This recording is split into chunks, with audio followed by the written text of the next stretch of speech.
오늘 우리가 요즘 요한계시록의 말씀을 이제 내일까지 우리가 이제 마지막 이런 묵상을 하게 되어지는데요.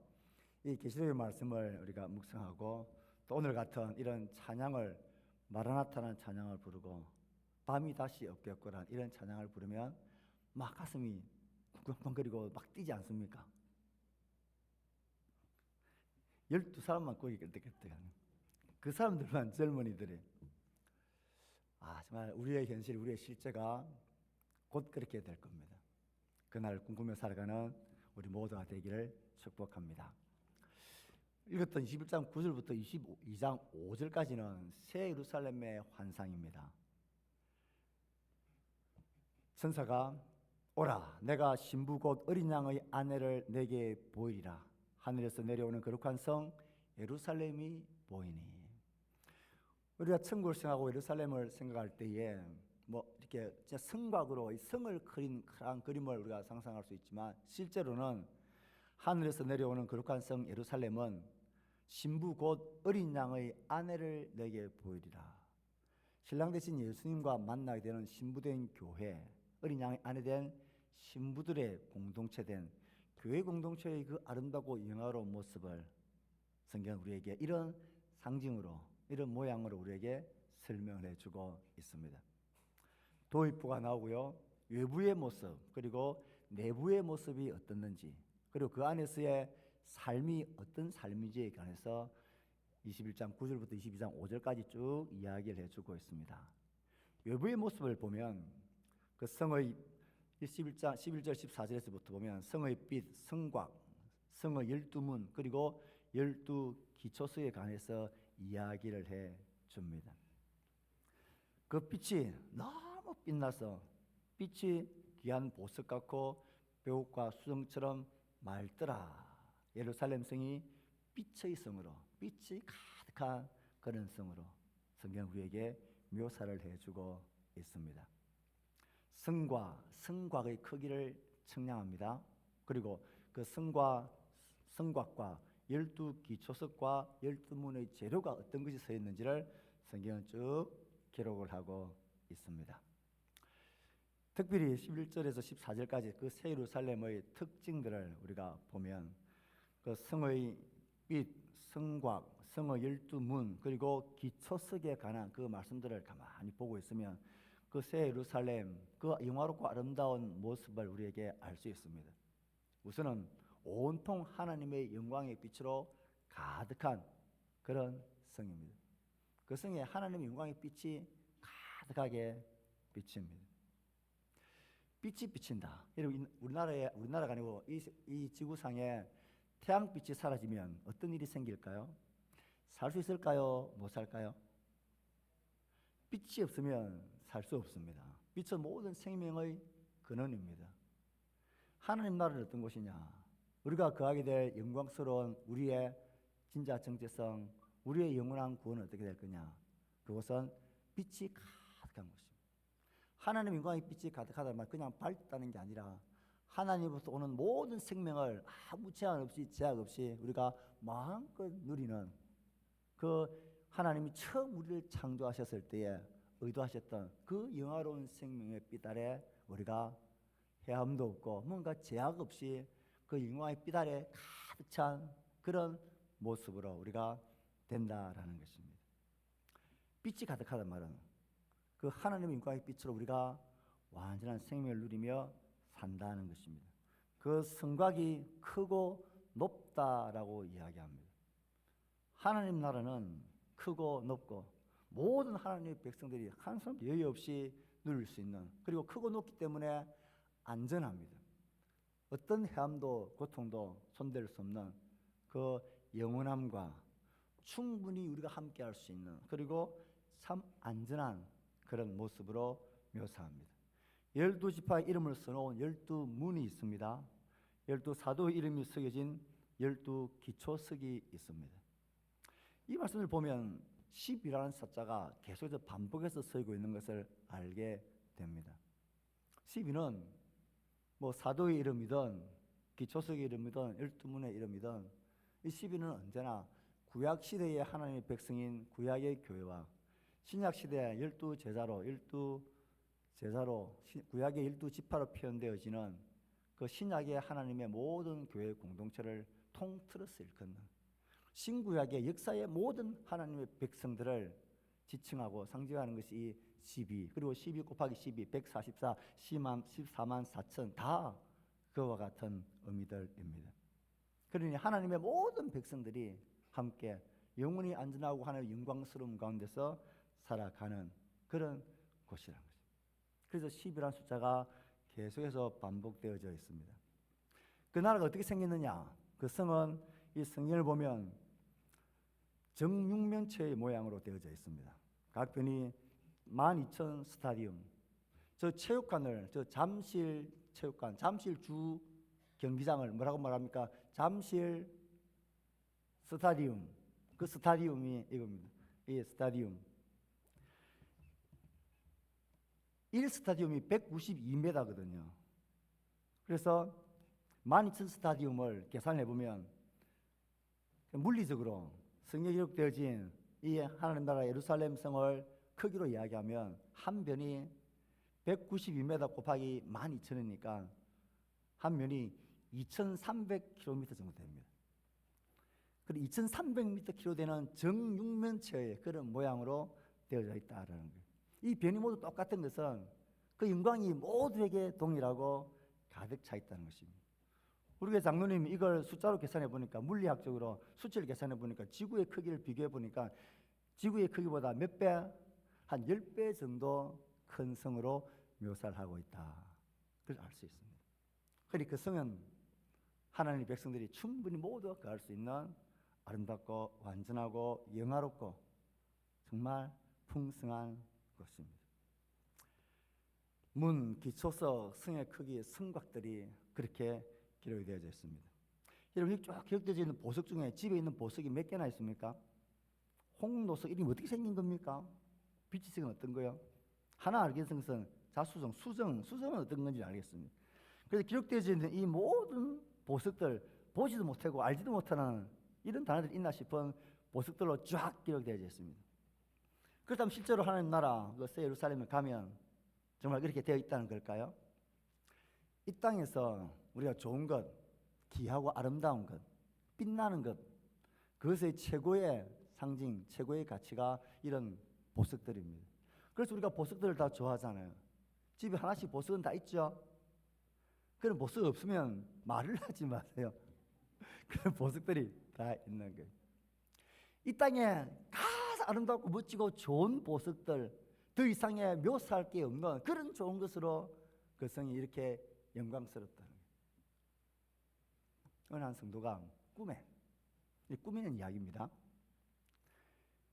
자기는 평생에 하나님을 섬기고 교회를 섬기고 복음을 섬기고 살다가 이제 꿈에 죽어서 천국을 가는데 그냥 빈손으로 가려고 하니까 너무 억울한 거예요.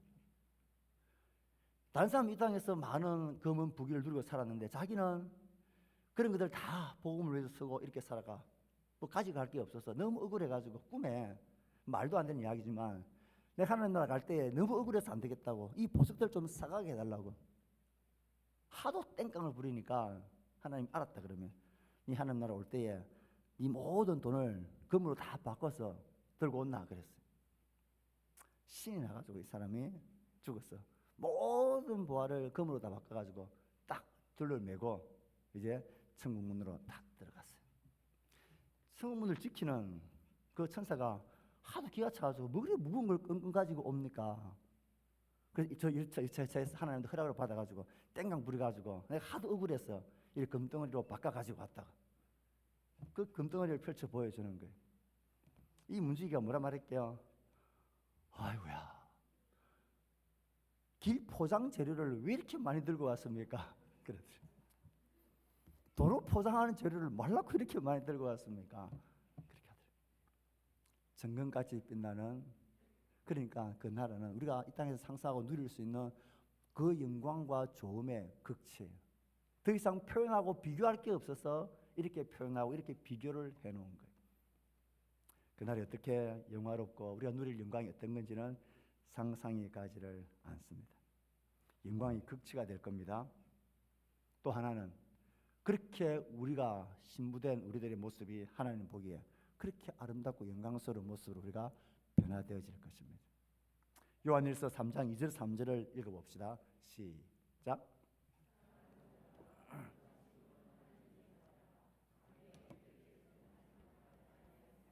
그가 나타나시면 우리가 그와 같을 줄을 아는 것은 그의 참모습을 그대로 볼 것이기 때문이니 주를 위하여 이 소망을 가진 자마다 그의 깨끗하심과 같이 자기를 깨끗하게 하느니라. 우리가 어떻게 돼요? 우리가 그와 같을 줄을 아는 것은 그의 참모습을 그대로 볼 것이기 때문이라. 지금 그때는, 그날에는 우리의 모습이 지금처럼 이렇게 나이가 들면 쭈글쭈글해지고 탄력도 사라지고 눈꺼풀도 자꾸 처지고, 저희 집에 있는 이모 씨가 자꾸 눈꺼풀로 내 눈을, 이 작은 눈을 덮는다고 한번 땡길까 그러더라고요. 이렇게 우리가 아프고 쑤시고 그렇게 하고, 오늘도 모양실에 있는데 병원에 가서 이제 수술하고 입원해야 될 세 사람을 제가 모양실에서 그 짧은 시간에 만나고 이야기하고 기도하고 격려하고 그런 시간을 보냈는데요. 우리 몸이 그래요. 그런데 정말 잠깐만 기다리면 우리 가운데 있는 예수님의 부활하신 그 영화로운 모습같이 우리도 그렇게 될 겁니다. 우리의 영만 부활하는 게 아니라 그 영의 몸에 맞는 몸의 부활을 우리는 경험하게 될 겁니다. 그리고 이 몸과는 잘 다른 영화로운 몸이 될 것입니다. 그때 우리 귀신같이 그냥 형체도 없이 떠도는 이런 존재가 되지 않습니다. 그 영에 걸맞는 몸을 가진 놀라운 존재가 될 것입니다. 공상과학 소설에 우리가 상상할 수 있는 모든 것들 차원이 넘어서고 그런 이런 나노 분자처럼 뭔가를 통해내는 이런 상상할 수 없는 이 놀라운 실제를 경험하게 될 겁니다. 좀 신나지 않습니까? 저는 하나님 나라가 영원하다는 것이 조금 할 때는 지겨워서 영혼을 어떻게 보내노 하는 그런 생각을 했더랬습니다.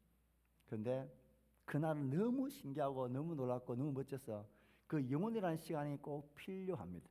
그날을 다 누리고 그 나라의 영광을 우리가 만끽하려면 시간이 영혼이라는 시간이 필요합니다. 저는 그것을 잠시 우리가 묵상해주고 보여주는 것이 이 우주의 크기인 것 같아요. 빛의 속도가 1초에 7바퀴 반을 도는데요.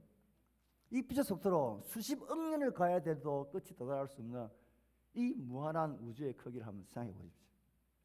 그 우주를 만드신 분이 하나님이시고 그 하나님을 우리가 만끽하며 누릴 수 있는 것이 우리에게 준비되어진 하나님의 나라입니다. 그러니 그 나라를 누리려면 영원한 시간이 필요하지 않겠습니까? 영원하고 너무나 무한한 거기 때문에 무한한 시간이 필요한 것. 그래서 그 나라에 가서 여러분 심심할 거란 생각을 하지 말아야 돼요. 뭐 신세들치리 구름 타고 노는 이 정도가 아니.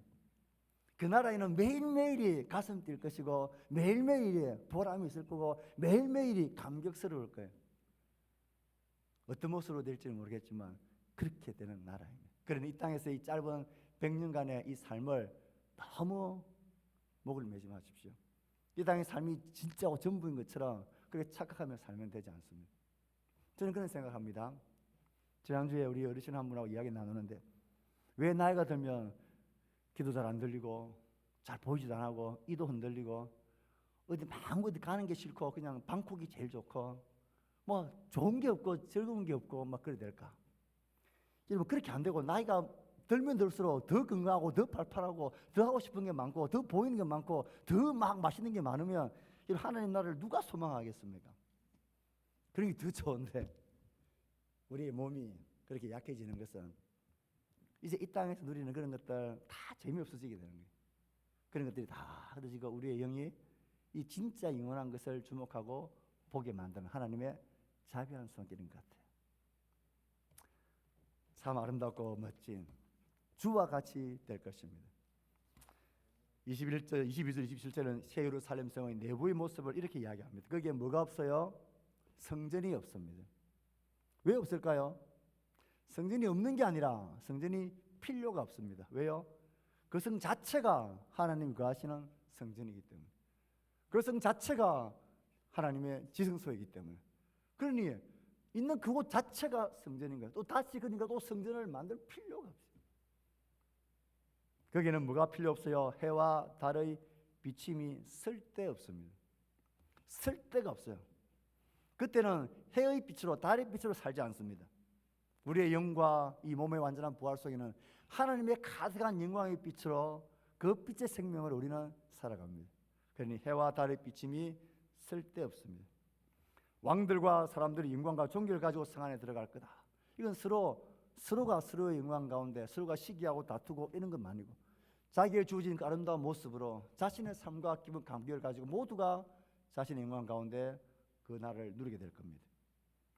그것은요, 속된 것이나 가정한 일, 거짓말하는 자는 결코 그리로 들어가지 못합니다. 어린 양의 생명책에 기록된 자들만 들어갈 것입니다.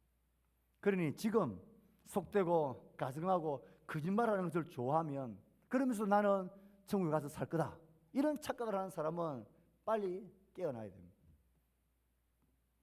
그런 사람은 들어가지 못합니다. 성문을 도무지 닫지 않습니다.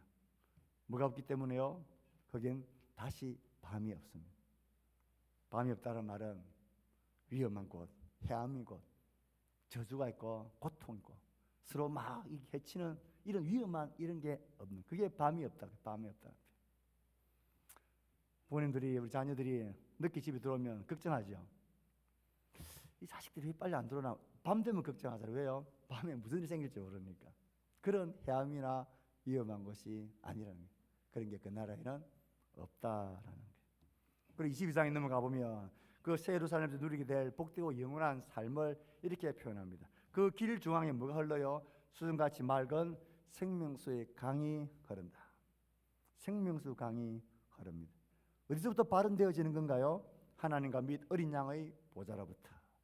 강 좌우에는 생명나무 12가지 열매를 다달이 맺는 생명나무가 있고요. 그 나무 잎사귀는 만국을 치료하는 생명의 잎사귀입니다. 더 아픔과 고통이 필요 없는, 그런 것이 없는 완벽한 곳이라는 것입니다. 여러분, 천국에 들어가면 여러분들이 하나 준비하고 배워놔야 될 게 있을 것 같아요.